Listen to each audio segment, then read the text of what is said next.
Welcome, welcome, welcome. And to all who are watching, enter if you dare. Every file in this archive tells you a story is over. This one didn't stay closed. For 30 years, a rape kit sat in an evidence locker in Ventura County, waiting on a piece of technology that didn't exist yet. In August of 2026, that technology caught up. And the man it caught wasn't a stranger. He was one of ours. He wore a badge. I'm the Archivist. Open the file. Los Angeles Police Department, the 1980s. Homicide detectives were the department's celebrities. But there was another kind of detective, quieter, more feared in certain rooms. The ones who worked white-collar fraud and organized crime. Michael Douglas Brambles was one of those. Colleagues called him meticulous, ambitious, a closer. He built cases that put men away for decades.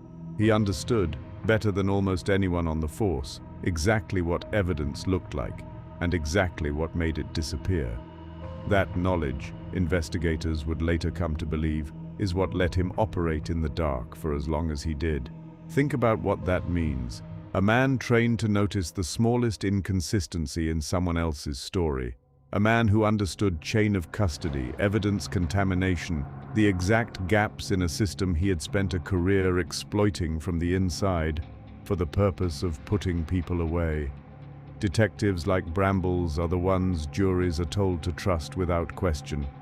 That trust is the entire architecture the justice system is built on. And for a period of time no one has fully mapped, Brambles used the same instincts that made him effective at his job to make sure his own crimes looked nothing like crimes at all. October 1994, Thousand Oaks, California, a small boutique called Arabella, tucked into a quiet shopping row. A woman was closing up for the night, pulling the gate, counting the till, doing what thousands of retail workers do at closing time without a second thought. A man entered. He had a handgun. He forced her into the back room, tied her hands. What happened next would be documented in a rape kit, sealed, logged, and shelved, evidence of a crime the era's forensic science couldn't yet solve. She survived. She gave a statement. And then, like so many survivors in the years before genetic genealogy existed, she watched her case go quiet. Because Brambles wasn't finished.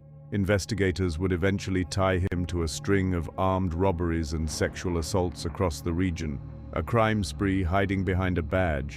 In 1996 it caught up with him, convicted, sentenced to 102 years in state prison. Case closed, they thought. For 24 years it was. 2020, California passed elder parole reform.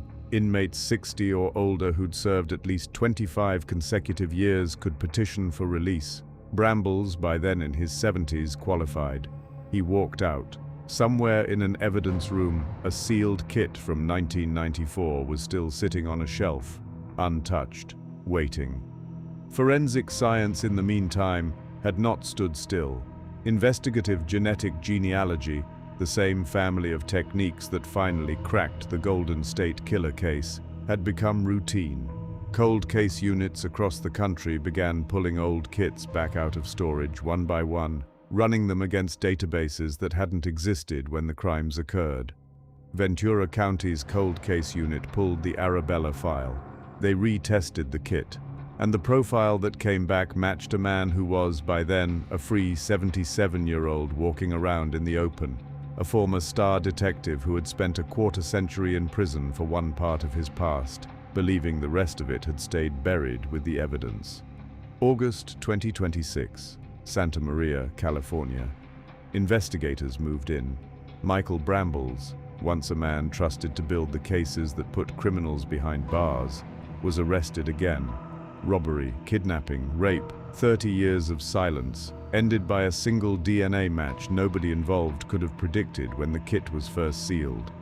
But here is where the file gets its coldest edge. The statute of limitations on the original rape charge had long since expired. The law that let modern DNA reach back 3 decades could not reach back far enough to charge him with the crime the DNA proved he committed. He can be tried for the kidnapping, for the robbery, for the enhancements attached to them.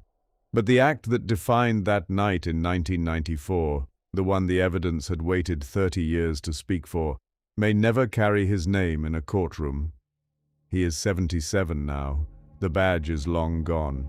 The reputation he built solving other people's crimes has been rewritten by the one he spent 3 decades hiding. Investigators are now looking back through his full record from that era, asking a question that should chill anyone who trusted a system built on human judgment. How many other files are sitting in how many other evidence rooms, waiting on the same 20-year gap between what a person did and what science could prove? Cold case units across California are not treating this as a closed loop.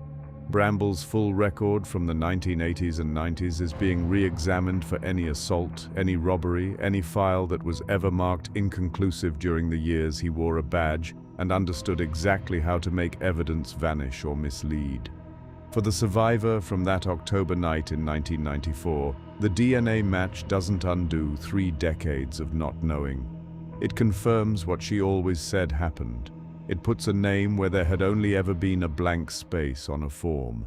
That, investigators say, is sometimes the only justice science can deliver once the clock on the law has already run out.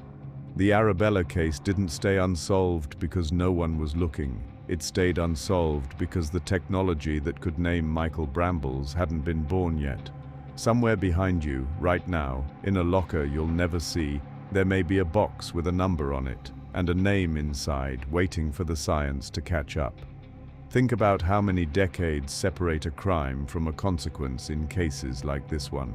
Think about how many survivors spent 30 years being told, gently or otherwise, that their case had gone cold, that the file was still open in theory, but in practice, nothing was moving.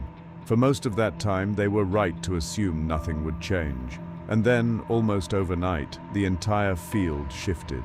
Genetic genealogy didn't just solve one case. It quietly rewrote what unsolved means for tens of thousands of files exactly like this one, sitting in departments across the country right now.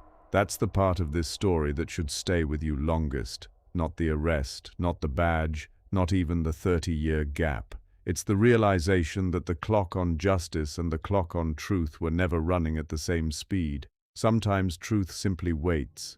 I'm the Archivist. This file is closed, but the ones still open outnumber the ones like this. Subscribe, and I'll keep opening them with you. If you enjoyed this, hit the subscribe button and turn on the notification bell to be notified of all of our future videos.